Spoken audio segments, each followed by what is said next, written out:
வணக்கம் ராகுகளே. இன்றைக்கும் பார்த்தீங்கன்னா ஒரு அருமையான சமையல் காணொளி தான். என்ன காணொலி என்று பார்த்தீங்கன்னா இந்த கொவ்வங்காயை வச்சு நாங்கள் கொவ்வங்காய் பொரியல் தான் செய்ய போகிறோம்.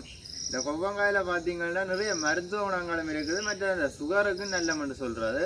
அதனால் சுகர்காரரும் இதை விரும்பி சாப்பிடுவினோம். மற்றதில் இருக்கிற இந்த மருத்துவ குணத்தால் தலைமுடி வளரும் என்று சொல்கிறது இந்த கொவ்வங்காயால். அந்த காணொலியை தான் நாங்கள் பார்க்க போகிறோம். வாங்க அப்படியே காணொலிக்குள்ளே போகலாம்.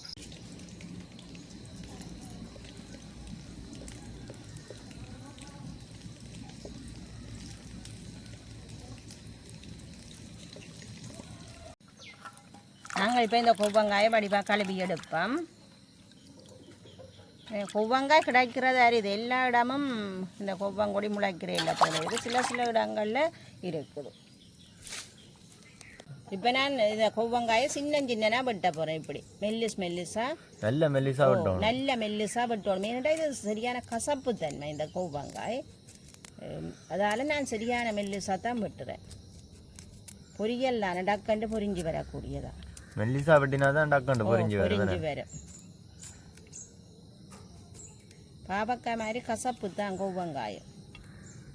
இப்படி வெட்ட போகிறேன்.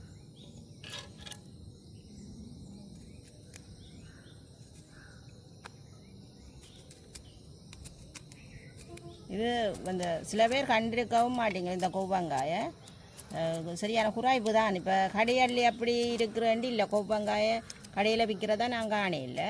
இந்த தோட்டம் வழிய வயல் வழிய இந்த அப்படியான இடங்களில் தான் இது வரும்.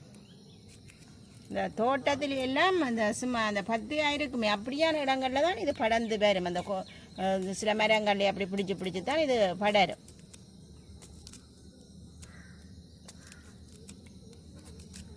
இது நிறைய மருத்துவ குணமுள்ள ஒரு காய் தான். இப்போ சுகர்காரர் இந்த உடம்பு குறையிறதுக்கு, மற்ற அயன் கூடினது இது, அப்படி அயன் குறைஞ்சாக்கள் எல்லாம் இந்த இதை தேடி சாப்பிடுவினோம்.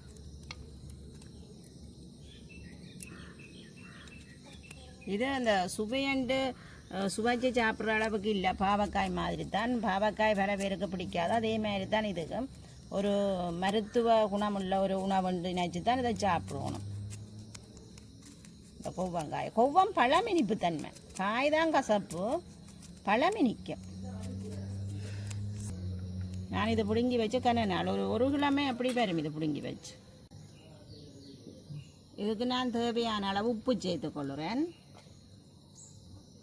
கொஞ்சமாக தூளும் சேர்க்க போகிறேன். சாது உரைப்புக்காக கொஞ்சம் தூள் சேர்க்கிறேன் நான். இதோடு என்ன செய்கிறேன்னா நான் கொஞ்சம் கடலை மா சேர்க்கிறேன். ஏன்னா கடலை மா செய்கிறதுக்குள்ள கொஞ்சம் அந்த கசப்புத்தன்மை குறைவாக இருக்கும். கடலை மாவில் பிரட்டி தான் நான் பொரிக்க போகிறேன். இதை பொரியல் தானே, இப்போ கடலை மாவில் பிரட்டி போட்டு பொரிக்க அந்த கடலை மாவும் சேர்ந்து விரைக்க இதுன்ற கசப்புத்தன்மை குறைவாக இருக்குது, சாப்பிடக்கூடியதாக இருக்கும். இந்த உப்பில் எல்லாம் பிரட்டி எடுக்க கொஞ்சம் இந்த கசப்புத்தன்மை குறையும், உப்பில் ஊற வைக்க.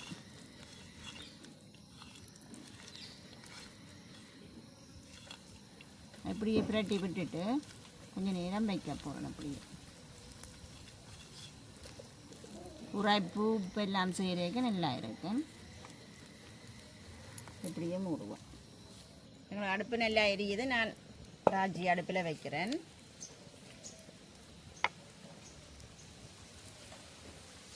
எண்ணெயை விடுவோம். எண்ணெய் நல்லா கொதிக்கட்டும். நல்லா கொதிச்சா தான் வேகமாக பொரிஞ்சு வரும்.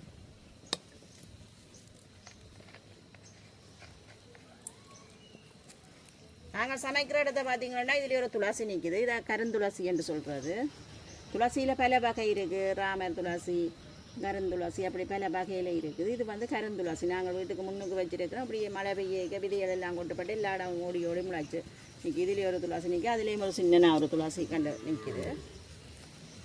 இது இதுக்கும் ஒரு மருத்துவ மூலிகை தான். இந்த துளசியும் ஒரு மூலிகை தான். இப்போ இந்த சளி இருக்கிறார்கள், இது இந்த குடிநீர் அவிக்கைக்கெல்லாம் இந்த துளசியில் போட்டு அவிச்சு குடிக்கிறது. இப்போ மல்லி, சீரகம், மிளகு எல்லாம் போட்டு அவிப்பம் தானே குடிநீர், அதுக்குள்ளே இந்த துளசியில் போட்டு அவிக்கிறது சளியை வெட்டுமன்றதுக்காக. இது ஒரு மருத்துவ மூலிகை தான் இந்த துளசி. சளி வந்தால் துளசியும் கற்பூரவள்ளியிலையும் சேர்த்து சாப்பிட்றது, சேர்த்து அப்படியே உப்பெல்லாம் சேர்த்து சப்பி சாப்பிடலாம், அல்லது இடித்து சாராக குடிக்கலாம், அல்லது குடிநீர் அவிக்க போட்டு அவிச்சு குடிக்கிறது. அப்படி பல வழிகளில் இந்த துளசியை நாங்கள் பாவிச்சு கொள்கிறோம். இது ஒரு வழிபாட்டுக்குரிய ஒரு துளசி, முத்தத்தில் வச்சு வழிபடுறவ. ராமர் துளசி, கருந்துளசி அப்படி எல்லாம் இருக்குது. எங்களுக்கு எண்ணெய் கொதிச்சிட்டுது. பிரட்டி வச்சுருக்கிற கொவ்வங்காயை நான் கொஞ்சம் கொஞ்சமாக போட்டு பொரிக்க போகிறேன். இதில் இப்படி ஒட்டி இருக்குது. நாங்கள் எண்ணெய்க்க போட ஒட்டி வேறு அதுவும் தொண்டா வந்துடும். நல்லா கடலைமா இல்லாமல் கடலைமா சேர்ந்தது தான் அந்த ஒட்டுப்பட்ட மாதிரி இருக்குது. பொரிக்கிறேன். எண்ணெய் நல்லா கொதிச்சு இருக்குது. நான் கொஞ்சம் கொஞ்சமாக போட்டு பொரிக்கிறேன். இந்த கடலைமா நல்ல மொறுமொறுப்பாக கொண்டு வரும். அந்த சாப்பிடைக்கு ஒரு சுவையாக இருக்கும். கசப்பு தன்மை குறைஞ்சு நல்ல ஒரு சுவையை கொண்டு வரும்.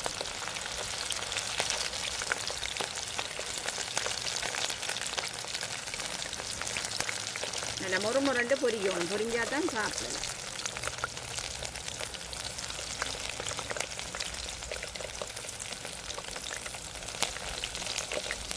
ஒட்டுப்பட்டு இருந்ததெல்லாம் கொண்டா வந்துட்டு பொரிக்க.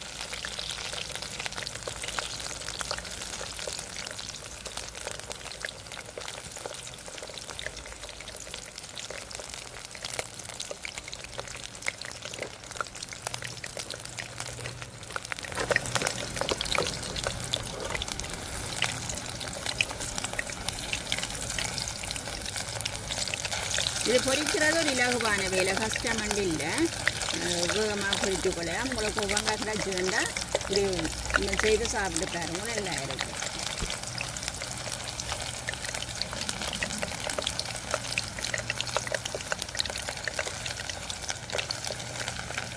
நல்ல வடிவாக பொரிஞ்சு வந்துட்டுது. நான் இதை வடிச்செடுக்க போகிறேன்.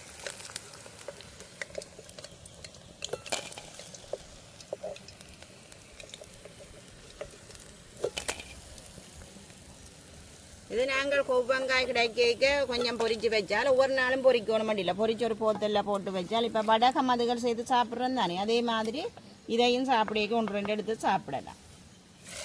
இருக்கும், பொரிச்சு வச்சா இருக்கும், 2-3 நாளைக்கு இருக்கும்.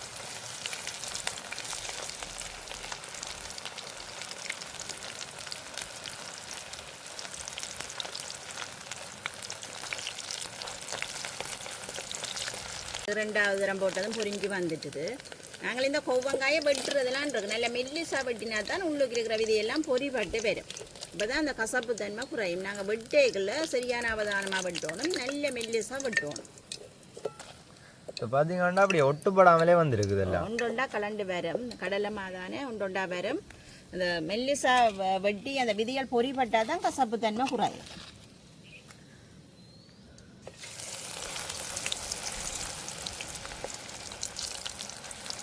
இப்படி நாங்கள் எல்லாத்தையுமே பொரிச்செடுப்போம். வெள்ளிக்கிழமை தானே நாங்கள் கொவ்வங்காயோட சாப்பிடலாம்.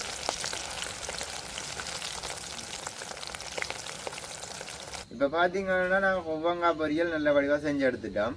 இதை பார்த்தீங்கன்னா சோறோட தான் சேர்த்து சாப்பிடணும். ஆனால் நாங்கள் இப்போ தனியாக சாப்பிட்டு பார்க்க போகிறோம். ஆனால் இது கக்கும் சரியா தனியாக சாப்பிட. ஆனால் நாங்கள் இதோட கடலை மா சேர்த்தபடியாக அந்த கசப்பு தன்மை குறைவாக இருக்குமென்னு நினைக்கிறேன். இதை சாப்பிட்டு பார்ப்போம் எப்படி இருக்குதுண்டு. இது கைக்கையில் நான் சாப்பிட்டேன். ஏன்டா இது நல்ல மெல்லி சாப்பிட்டினது, அதனால நல்ல வடிவாக மொறுமொரண்டு பொரிஞ்சு வந்திருக்கு. ஆனால் கைக்கையில் நோமலாக இருக்குது, கப்பு தன்மை இருக்குது. அப்போ இது பார்த்தீங்கன்னா நிறைய மருத்துவ குணங்கள் இருக்குது. இது சுவைக்காக சாப்பிட்றது இல்லை, மருத்துவ குணத்துக்காக தான் சாப்பிட்டு கொள்றது. இது ஏதோ ஒருக்கா நாங்கள் மத்தியான சாப்பாடு சாப்பிடக்க ஒரு 4 துண்டு இதை எடுத்து வச்சு சாப்பிட்டோம்னா அது எங்களுக்கு காணும். எங்களோட உடம்புக்கு தேவையான சத்து எல்லாம் அதில் இருந்து வந்துடும். அப்போ இந்த கொவ்வங்காய் கிடைச்சிச்சேன்னா நீங்கள் மிஸ் பண்ணிடவே கூடாது, அவ்வளோ மருத்துவ குணங்கள் இருக்குது. அப்போ இந்த கொவ்வங்காய் நீங்கள் எங்கள் அண்ணாவுடனே வாங்கி இதை சமைச்சு சாப்பிட்டு பாருங்க, நல்ல வடிவாக பொரிச்சு சாப்பிட்டு பாருங்க. கசப்பாக இருந்தாலும் அதில் மருத்துவ குணங்கள் நிறைய.